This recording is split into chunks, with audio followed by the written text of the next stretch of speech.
Nearing the end of the financial year, it's peak job application time, as schools from all around are opening their doors in the hopes to find that right person to fit their given job description.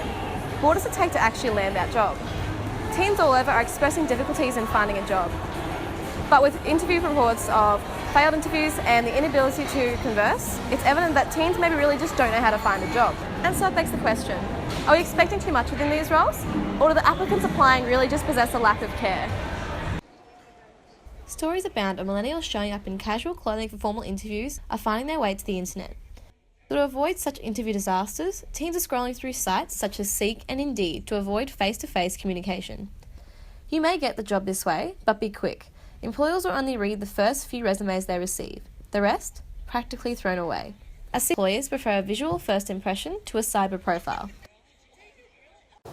Big W, Kmart, Woolworths, Coles, every single restaurant and cafe around my area, and no response. Jackie Steendyke, an employer in search of recruits, gives insight as to why millennials are no longer in favour of being hired. The other side of it is too, the young ones today, they don't like being told what to do. They don't like being told, how to dress appropriately. You've got earrings sticking out of noses and ears, and okay, I know that that's their prerogative. I said, but that doesn't help when you've got a third party walking in the door and you're greeted with somebody with a tattoo on their neck.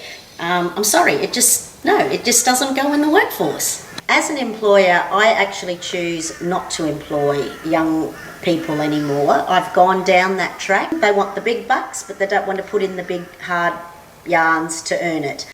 The struggle applicants face, however, is not completely in fault of the student. In landing a job, one must have a particular skill set and list of experience. Difficult to achieve if the chance of being hired is so little. They say that we need to have all this experience, but how can we get experience to begin with when we don't even get hired? This is Rachel Stafford, reporting for ABC News.